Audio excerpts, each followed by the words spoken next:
Radio کارواں Florida اور T V کارواں Canada کی جانب سے طارق نسیم کا اسلام قبول فرمائیے گا۔ ناظرین و سامعین، آج ہم جس موضوع پر بات کرنا چاہتے ہیں، اس سلسلے کی پہلی کڑی ہم نے چند ویڈیوز کو آپ سے شیئر کی تھی کہ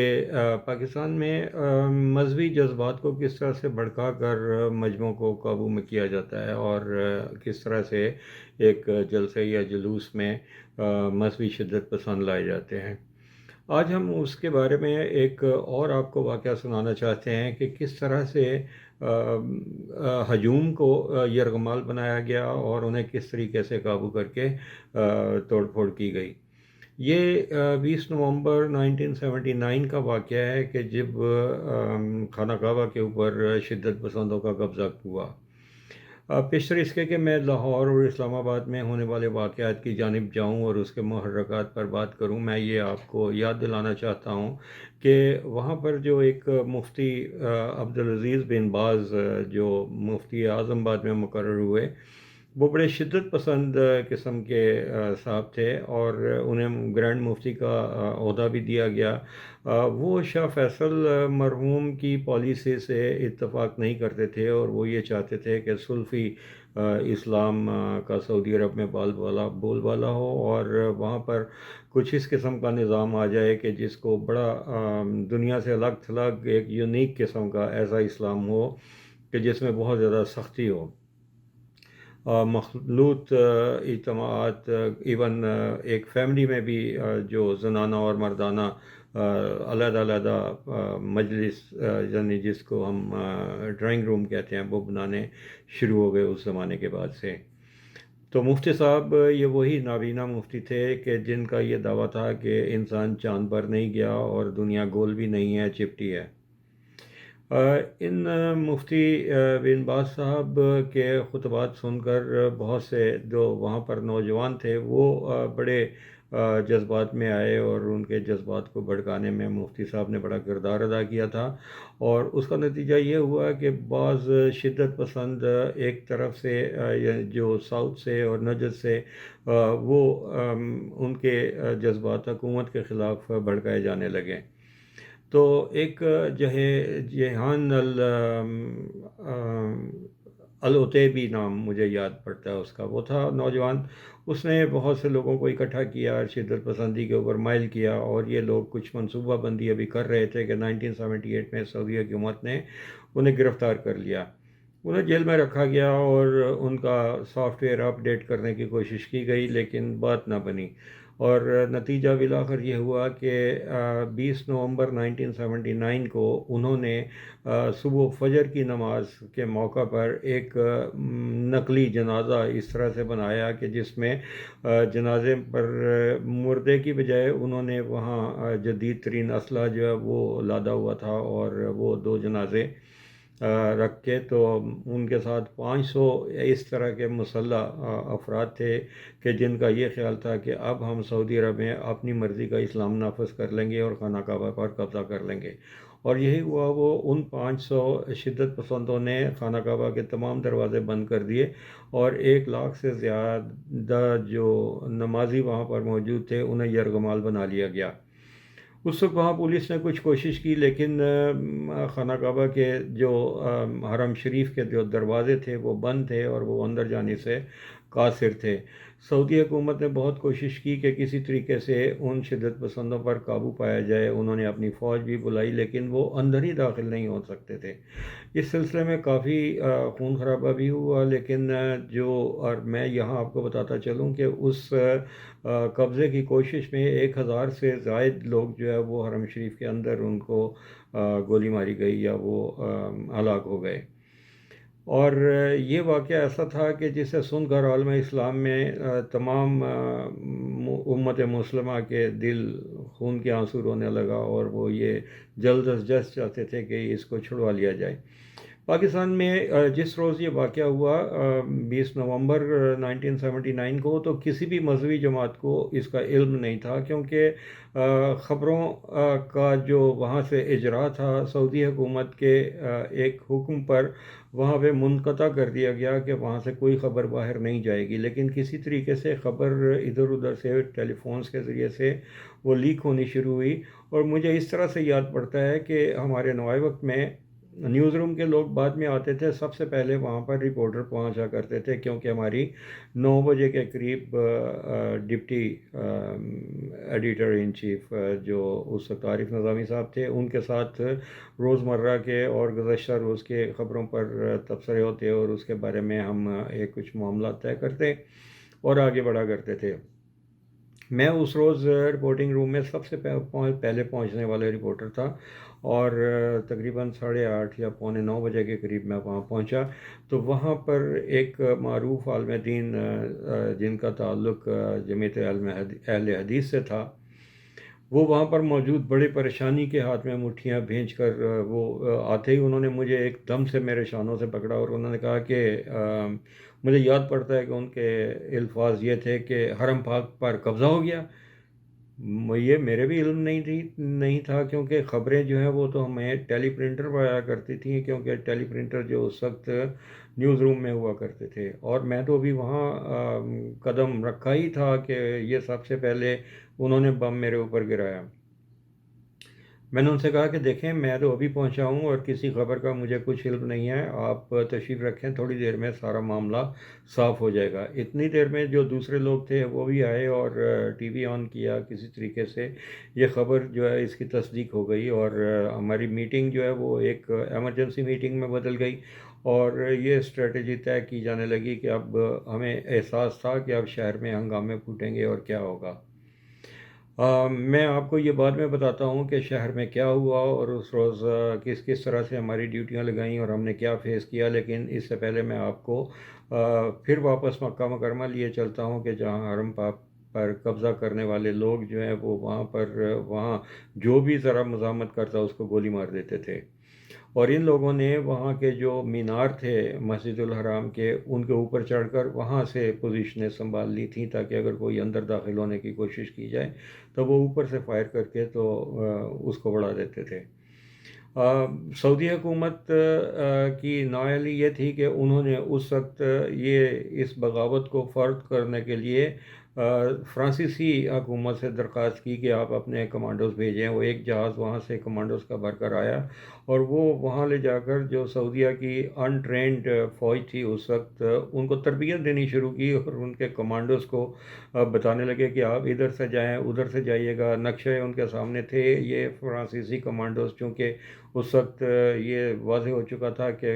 غیر مسلم حرم حدود میں داخل نہیں ہو سکتے، اس وجہ سے وہ سعودی فوج کو تیار کر رہے تھے. اس وقت سعودی فوج نے اندر داخل ہونے کی کوشش کی، لیکن وہ ناکام ہو گئے. اس کے بعد انہوں نے 4 دسمبر کو پاکستانی فوج اور پاکستانی کمانڈوز کی مدد طلب کی، اور جنرل ضیاء صاحب نے پاکستان کے کمانڈو اور فوج جو ہے وہ ان کا ایک جہاز وہاں پر بھر کر بھیجا، اور انہوں نے پہلے کوئٹہ کے نزدیک ایک چھاؤنی میں یہ ساری اسٹریٹجی بنائی کہ ہم اس طرح سے جائیں گے، وہاں پر اس طرح حملہ ہوگا، ہم نے کس طرح سے قابو کرنا ہے، ساری انفارمیشن ان کے پاس تھی. تو بہرحال یہ 4 دسمبر کو ہمارے فوجی جو ہیں وہ مکہ مکرمہ میں اترے. العزیزیہ کے مقام پر وہ ہیلی کاپٹر گیا، وہاں سے ہیلی کاپٹر کے ذریعے سے فلائی کر کے یہ لوگ بڑی تیزی کے ساتھ حرم پاک میں اتار دیے گئے. اور انہوں نے جب یہ دیکھا کہ گولیاں تو میناروں سے چل رہی ہیں، تو یہ سر بکف مجاہد تھے ہمارے کمانڈوز جو ہے وہ ہمارے پاکستان کے ماتھے کا جھومر ہیں. یہ بغیر گولیوں کی بچھاڑ کی پرواہ کیے بغیر یہ ان میناروں کے اوپر چڑھے، اور انہوں نے جا کے ان لوگوں کو گولیاں ماری کہ جو میناروں کے اوپر پوزیشنیں سنبھالے ہوئے تھے. اور یہ بڑی خون ریزی کے بعد جس میں جو جہان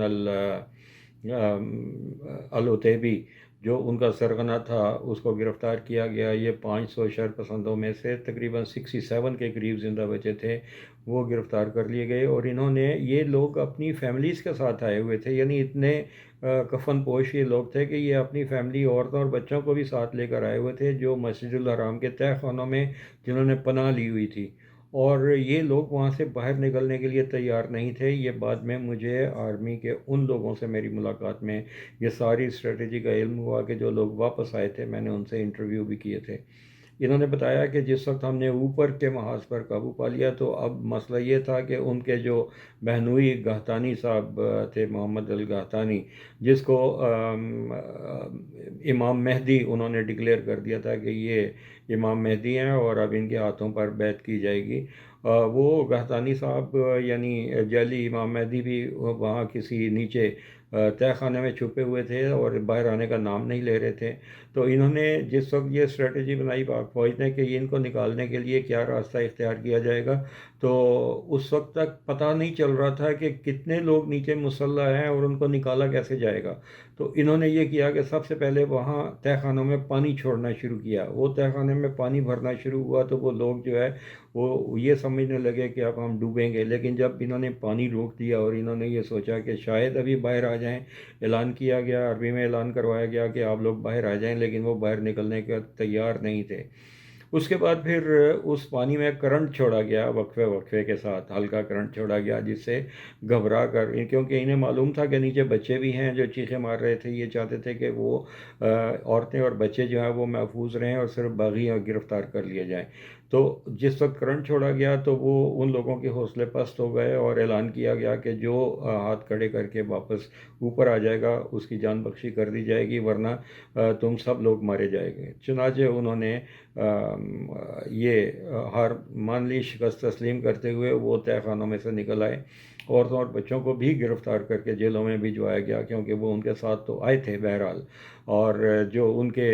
سرکردہ لوگ تھے اس میں جو امام مہدی تھے وہ تو مارے گئے۔ تو یہ 4 دسمبر 1980، یعنی تقریباً جب یہ سب کچھ ہوا تو اس کے عین 2 ہفتوں کے بعد سعودی حکومت نے اپنی ناکامی کے بعد پاکستانی کمانڈوز اور پاکستانی فوج کو بلوا کر حرم پاک کا قبضہ ان سے چھڑوایا تھا۔ اب میں پھر آپ کو لاہور اور اسلام آباد کی جانب لیے چلتا ہوں کہ وہاں پر کیا ہوا تھا کہ جس وقت ہمیں پتہ چل گیا کہ اب یہ لاہور میں ہنگامے پھوٹیں گے اور کچھ لوگ توڑ پھوڑ کریں گے، تو ہمارے چیف رپورٹر صاحب نے کہا کہ طارق نسیم، اس واقعے کی رپورٹنگ تم کرو گے۔ میں نے کہا جی یہ تو سٹی رپورٹر کا کام ہے اور میرے نہیں تمہارے پاس ایجوکیشن کا جو ڈپارٹمنٹ ہے۔ میں نے کہا جی ایجوکیشن کا اس کے ساتھ کیا تعلق ہے؟ شہر میں ہنگامے ہو رہے ہیں، یا آپ کرائم رپورٹر کو بھیجیں یا پھر آپ سٹی رپورٹر کی ڈیوٹی لگائیں۔ مجھے احساس تھا کہ یہ ذرا مشکل کام ہے اور مجھے خام خواہ میں قربانی کا بکرا بنایا جا رہا ہے، کچھ بھی ہو سکتا ہے۔ بہرحال انہوں نے کہا نہیں، ان کے الفاظ سن لیں، او منڈیا، اور تو تے ہوشیار ہیں، کراٹے کرنا ہے، تو تے چھالا مار کے ادھر ادھر ہو کے نکل جائے گا، اسی کتنے جانا ہے؟ ہوں دیکھو بٹ صاحب بٹ صاحب تو مجھ سے 3 گنا تھے وزن میں، انہوں نے کہا یہ تو پھنس جان گے۔ اور سٹی رپورٹر ہمارے ڈپٹی چیف رپورٹر کدوائی صاحب تھے، انہوں نے کہا کہ یہ ذرا ایجڈ ہیں تو یہ بھی ہلنے جلنے کے قابل نہیں ہے، تو سب سے ذرا چست چلاک ہو تم تو اپنا راستہ بنا لو گے۔ میں نے کہا اچھا جی ٹھیک ہے، اللہ مالک ہے، میں جا رہا ہوں۔ تو اتنی دیر میں ہم نے یہ دیکھا کہ چیرنگ کراس پر طلباء جمع ہو رہے تھے اور انہیں کس نے بلایا، کس نے لیکن ان کی قیادت جو تھی وہ فلسطینی اسٹوڈنٹس جو لاہور میں تھے اور مختلف کیمپسز اور کالجز میں تھے، وہ جمع ہو کر، اور انہوں نے یاسر عرفات کی طرح کے جو وہ غطرہ ہوتا ہے سر کے اوپر وہ لگایا ہوا تھا، اور ہمارے لوگ تو اتنے بدھو ہوا کرتے تھے کہ وہ کسی عربی کو دیکھ کر ویسے ہی فدا ہونے کے لیے تیار ہو جاتے تھے۔ وہ عربی میں نعرے بھی لگا رہے تھے، حالانکہ انہوں اردو بھی بہت اچھی طرح آتی تھی۔ اور پھر دوسرا اس کے اوپر بار یہ سارے جذبات پر تیل چھڑکنے کا یہ ہوا کہ ایران نے اعلان کر دیا کہ یہ قبضہ جو خانہ کعبہ پر ہوا ہے اس میں یہودی اور امریکہ شامل ہیں۔ تو چنانچہ اس کا نتیجہ یہ نکلا کہ وہاں امریکہ مخالف اور اسرائیل مخالف نعرے لگنے لگے، اور یہ لوگ جو ہیں وہ ایک چھوٹا سا جو جلوس تھا وہ اس میں اسٹوڈنٹ جہاں جہاں سے بھی، کالجز کی طرف سے، اسکولز کی طرف سے اور یونیورسٹیز کی طرف سے، اسکول کا میں نے اس لیے نام لیا کہ اس میں اسکولوں کے اسٹوڈنٹس بھی شامل تھے کہ جو اسکولوں سے بھاگے یا وہ ان کو چھٹی دے دی گئی، لیکن بہرحال وہ بھی اس جلوس میں شامل ہونا شروع ہوئے۔ میں موٹر سائیکل پر تھا، میں اس جلوس کے ساتھ ساتھ جا رہا تھا، اور مجھے اس بات کی رپورٹنگ کرنی تھی کہ یہ لوگ کدھر جاتے ہیں اور کیا کرتے ہیں۔ تو یہ ہاتھوں میں ڈانگ سوٹا لیے ہوئے، جو بھی ان کے ہاتھ میں جو اینٹ روڑا پتھر کا ہی کوئی آ رہا تھا، وہ اس کو لے کر کہیں وہ کوئی گزرتی ہوئی بسیں روک دی گئیں، کیونکہ ان کے شیشے یہ توڑ رہے تھے۔ تو یہ آہستہ آہستہ جلوس چلتا ہوا نہر کے پل کی طرف سے گیا، اور وہاں سے وہ غالباً اس روڈ کا نام مولانا ظفر علی خان روڈ تھا، کہ جہاں جیل روڈ اور نہر کے قریب جو کراس پڑتا تھا وہ جیل روڈ اور مولانا ظفر علی خان روڈ پر امریکن قونصلیٹ اس وقت ہوا کرتی تھی۔ بعد میں وہ اسے غیر محفوظ جگہ پر قرار دے کر تو شملہ پہاڑی کے نزدیک منتقل کر دیا گیا تھا اس واقعے کے بعد۔ اب یہ ہوا کہ یہاں سے یہ لوگ جو ہے جس وقت امریکن قونصلیٹ پہنچے تو وہ لوگ قونصلیٹ کو چھوڑ کر وہاں سے نکل گئے تھے، جتنے بھی سفارتکار تھے انہوں نے قونصلیٹ کو کھلا چھوڑا اور وہ وہاں سے بھاگ گئے۔ وہ قونصلیٹ کے دروازے پر کوئی ایک دو سیکورٹی گارڈ تھے، انہوں نے مزاحمت نہیں کی لیکن دروازوں کے اوپر تالے لگے ہوئے تھے۔ یہ فلسطینی طلباء جو تھے انہوں نے، یاد رہے کہ یہ وہی یاسر عرفات کے ماننے والے تھے کہ جنہیں یاسر عرفات نے ایک بیان دیا تھا، جو اندرا گاندھی کے بہت دوست تھے، اور انہوں نے کہا تھا کہ کشمیر کا اسلام کے ساتھ کوئی تعلق نہیں، فلسطین کا بھی اسلام کے ساتھ کوئی تعلق نہیں، یہ زمین کے جھگڑے ہیں، تو اس وجہ سے زمین پر ہی نپٹائے جائیں گے۔ اور یہ اس وقت جس وقت وہ کشمیر کو اور فلسطین کو زمین کا جھگڑا قرار دینے والا گروہ تھا، اس وقت انہوں نے اسے اسلام کا ایک وہ بنایا ہوا تھا مسئلہ۔ اور یہ لوگ اس طرح سے اس قونصلیٹ کے اوپر حملہ آور ہوئے کہ جو جس کے ہاتھ لگا، یہ نہیں کہ وہ کچھ توڑ پھوڑ کر رہے تھے بلکہ وہ دیواریں پھاند کر اس کے اندر چلے گئے، اور وہاں کسی کے ہاتھ میں کوئی فون آ رہا ہے وہ اٹھا کے لے کے جا رہا ہے، کسی کو کیلکولیٹر کسی کے ہاتھ میں ہے، یعنی جو چیز جس کے ہاتھ میں لگی ہے وہ اٹھا کے وہاں سے واپس دیوار پھاند کے، جس کے اوپر جنگلے بھی لگے ہوئے تھے، لیکن وہ اتنی پھرتی کے بندروں کی طرح سے اس کو پھلان کے جاتے تھے اور واپس آ جاتے تھے۔ اچھا، اب مجھے یہ دیکھنا تھا کہ اگر مجھے رپورٹنگ کرنی ہے تو کیمرہ تو میرے پاس نہیں ہوتا تھا کیونکہ میں کیمرہ مین نہیں تھا، نہ ہی اس زمانے میں اسمارٹ فون ہوا کرتے تھے۔ میں یہ دیکھنا چاہتا تھا کہ اندر ہو کیا رہا ہے، تو چونکہ مارشل آرٹس کی ٹریننگ تھی، میں نے بھی اس جو مین گیٹ تھا اس کے اوپر ہاتھ رکھا اور ایک چھلانگ لگا کے میں اندر کود گیا۔ اندر جا کے یہ دیکھتا ہوں کہ وہاں توڑ پھوڑ تو کم ہو رہی ہے، لوٹ مار زیادہ ہو رہی تھی۔ وہ دروازیں کھول کھول کر دیکھ رہے تھے کہ شاید کہیں سے کوئی کیش نکل ہے یا کچھ بھی، حتیٰ کہ کسی کے ہاتھ میں ایک پین بھی لگا تو وہ بھی انہوں نے اپنی جیبوں میں ڈالا، اور اس طرح سے وہاں پر یہ اندر چل رہا تھا۔ یعنی توڑ پھوڑ کم اور لوٹ مار زیادہ ہو رہی تھی، اور اس میں ہمارے جو لچے لفنگے یہ تھے جو اس زمانے کے، وہ لوگ بھی اسی لوٹ مار میں شامل ہو گئے، کیونکہ وہ سوچ رہے تھے کہ جو بہتی گنگا ہے ہم ہی اس میں ہاتھ دھو لیں، بلکہ اس میں اسنان کر لیں۔ اچھا، اس کے بعد جب میں نے یہ اندر کا مشاہدہ کر لیا تو میں تب اس کے اوپر گیٹ کے اوپر ایک ہاتھ رکھا، اور وہاں اوپر سے میں جمناسٹ کی طرح سے کلا بازی لگا کر نہر کے کنارے والی سائڈ پر آ کے نیچے گرا۔ اتنی دیر میں وہاں پر پولیس آ گئی۔ جب پولیس وہاں پر اس کی حفاظت کے لیے پہنچی ہے تو جو کام ہونا تھا وہ تو ہو چکا ہوا تھا، پولیس کی گاڑیاں آ گئیں، اور یہ جو اسٹوڈنٹس ہیں یہ کسی طرح سے جیل روڈ کی طرف سے بھاگتے ہوئے نہر کے دوسرے پار پر چلے گئے۔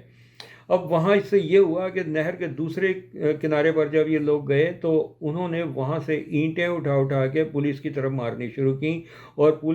میں پولیس والی سائڈ پر کھڑا ہوا تھا کیونکہ میں گیٹ کی طرف تھا۔ جب پولیس وہاں پہنچی تو اس کے بعد وہاں پر یہ ہوا کہ پولیس نے ان لوگوں کے اوپر آنسو گیس کی شیلنگ کرنی شروع کر دی۔ اچھا، اب میں ان پتھروں سے بچنے کے لیے اور اس شیلنگ سے بچنے کے لیے میری حماقت یہ ہوئی کہ میں تھوڑا سا نہر کے قریب چلا گیا، وہاں جو درخت تھے تو میں درخت کے دوسری طرف جا کر چھپنے کی کوشش کی، لیکن اس کا نتیجہ یہ ہوا کہ دوسری طرف سے اینٹیں آ رہی تھیں۔ وہ کہتے ہیں آگے گھوما پیچھے کھائی، کدھر کو جاؤں گا میں بھائی؟ تو ایک طرف سے لڑکے جو اینٹیں مار رہے تھے اور دوسری طرف سے پولیس کی شیلنگ ہو رہی تھی۔ کبھی میں درخت کے ایک بندر کی طرح کود کے ایک سائڈ پہ، کبھی کود کے دوسری سائڈ پہ آتا، لیکن اتنی زیادہ آنسو گیس کے شیل وہاں گرے ہوئے تھے کہ میرا دم گھٹنے لگا۔ آخر ایک انسان چاہے وہ مارشل آرٹس کا ماہر ہو یا وہ یوگا کرتا ہو، کتنی دیر تک اپنے سانس کو روک کر وہ بچ سکتا ہے؟ اتنے میں ہم نے یہ دیکھا کہ وہاں پر اسسٹنٹ کمشنر سٹی وہ اپنی گاڑی میں آئے، اور انہوں نے وہاں سے آواز دی کہ طارق ادھر کیا کر رہے ہو تم، بھاگ کے ادھر کو آؤ۔ تو میں نے کہا کہ ادھر سے تو شیلنگ ہو رہی ہے۔ انہوں نے پولیس والوں کو اشارہ کیا کہ شیلنگ روکو، اور ایک گاڑی پولیس کی انہوں نے بھگائی جو بالکل بڑی تیزی اور کے ساتھ وہ جو ہے وہ اس درخت کے قریب پہنچی۔ مجھے انہوں نے بازو سے پکڑ کر اس گاڑی کے اندر کھینچا، اور وہ مجھے پرویز سلطان صاحب کی جو اسسٹنٹ کمشنر تھے ان کی گاڑی کے قریب لے گئے، اور انہوں نے اتار کر مجھے ان کی گاڑی میں سوار کر دیا، کیونکہ ان کی جو کار تھی اس کے آگے پولیس کی ایک جیپ اس کا دفاع کر رہی تھی۔ بہرحال وہاں پر فائرنگ کی نوبت تو نہیں آئی، لیکن اسلام آباد میں اس قدر امبیسی میں توڑ پھوڑ ہوئی کہ وہاں بعد میں ہیلی کاپٹر کے ذریعے سے وہی بات ہوئی کہ وہاں پر بھی پاک فوج کو بلوایا گیا، اور انہوں نے لوگوں سے اس لوٹ مار کا جو وہ قبضہ اور وہ سارا چھڑوایا، جس کا بہت زیادہ بھاری معاوضہ پاکستان نے حکومت امریکہ کو ادا کیا۔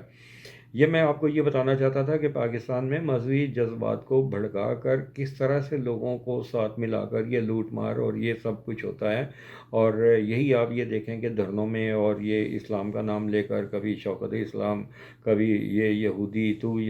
تو اسرائیلی ایجنٹ، اور یہ کبھی ناموس رسالت، کبھی ختم نبوت، تو کس طرح سے جو ہے وہ